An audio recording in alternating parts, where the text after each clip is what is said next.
വൻ വിജയത്തിന് പിന്നാലെ ബീഹാറിൽ സർക്കാർ രൂപീകരണ ചർച്ചകൾ സജീവം. നിയമസഭയിലെ ഏറ്റവും വലിയ ഒറ്റക്കക്ഷി എന്ന നിലയിൽ മുഖ്യമന്ത്രി പദവി ആവശ്യപ്പെടണം എന്ന ബിജെപിയിലെ ഒരു വിഭാഗത്തിന്റെ ആവശ്യം. എന്നാൽ നിതീഷിന്റെ ഭരണ മികവിനെ പ്രധാനമന്ത്രി അഭിനന്ദിച്ചത് വീണ്ടും നിതീഷിന് അവസരം നൽകുമെന്ന സൂചനയും നൽകുന്നുണ്ട്. അതേസമയം തിരഞ്ഞെടുപ്പ് തോൽവിയിൽ തിരഞ്ഞെടുപ്പ് കമ്മീഷനെ പഴിക്കുകയാണ് കോൺഗ്രസ്. തിരഞ്ഞെടുപ്പ് ആദ്യം മുതലേ നീതിപൂർവമായിരുന്നില്ല എന്നാണ് രാഹുൽ ഗാന്ധി ആരോപിക്കുന്നത്. ബി ബാലഗോപാലിന്റെ വിശദാംശങ്ങളുമായി. Balagopal, good morning. തിരഞ്ഞെടുപ്പ് നീതിപൂർവമായിരുന്നില്ല എന്ന ആരോപണം വളരെ ശക്തമായി കോൺഗ്രസിന്റെ ഭാഗത്തു നിന്നും ഉയരുന്നുണ്ട്. കോൺഗ്രസ് മാത്രമല്ല, മറ്റു പലരും പറയുന്നുണ്ട്. എങ്ങനെയാണ് വോട്ടർമാരുടെ എണ്ണത്തിൽ പെട്ടെന്ന് വർധനവുണ്ടായത് തുടങ്ങിയ കാര്യങ്ങൾ CPI, ML അടക്കമുള്ളവർ ആരോപിക്കുന്ന ഒന്നാണ്. അതേസമയം തന്നെ ആര് മുഖ്യമന്ത്രിയാവും എന്നത് സംബന്ധിച്ചും വിശദാംശങ്ങൾ എന്തൊക്കെ ബാലഗോപാൽ?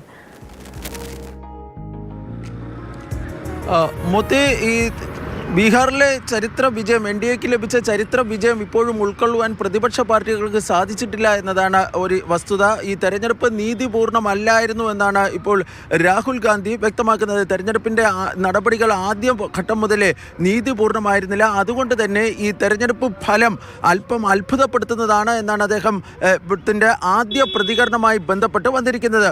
മല്ലികാർജുന ഖാർഗെയുടെ മകൻ പ്രിയങ്ക് ഖാർഗെയുടെ ഒരു പ്രതികരണവും വന്നിട്ടുണ്ട്. ഈ തെരഞ്ഞെടുപ്പ് ഫലം അംഗീകരിക്കാൻ വേണ്ടി കഴിയില്ല എന്നും ഇതിൽ എന്തോ തരത്തിലുള്ള ക്രമക്കേടുകൾ ഉണ്ടായിട്ടുണ്ട് എന്ന സംശയവുമാണ് പ്രിയങ്ക് ഖാർഗെ ഇപ്പോൾ പ്രകടിപ്പിക്കുകയും ചെയ്തിരിക്കുന്നത്.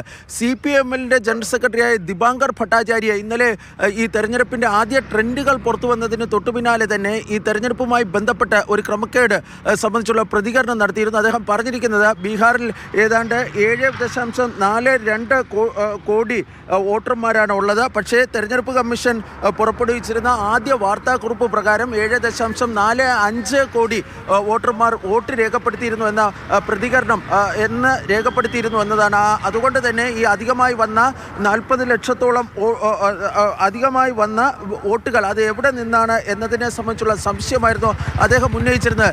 SIRനെയും തെരഞ്ഞെടുപ്പ് കമ്മീഷനെയുമാണ് പ്രധാനമായും പ്രതിപക്ഷ പാർട്ടികൾ വിമർശിക്കുന്നത്. ഇതിനിടയിൽ സർക്കാർ രൂപീകരണവുമായി ബന്ധപ്പെട്ട നടപടികളും NDA ക്യാമ്പിൽ ആരംഭിച്ചിട്ടുണ്ട്.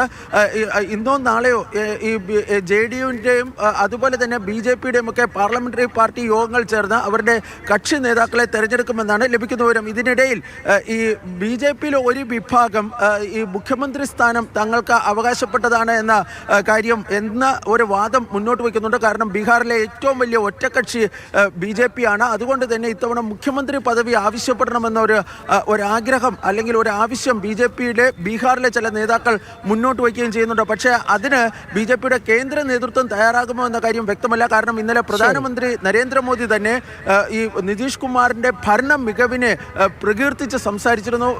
നിതീഷിന് മറ്റൊരു അവസരം കൂടി അതുകൂടിയാണ് ഇപ്പോൾ ചർച്ചയാവുന്നത്. നിതീഷ് കുമാറിനെ അഭിനന്ദിച്ച സ്ഥിതിക്ക് ഇനി അത് തന്നെ ആയിരിക്കുമോ തുടർച്ചയായി വരിക എന്നതും കാത്തിരിക്കുന്ന കാര്യമാണ്. പക്ഷേ അതേസമയം മുഖ്യമന്ത്രി സ്ഥാനത്തേക്ക്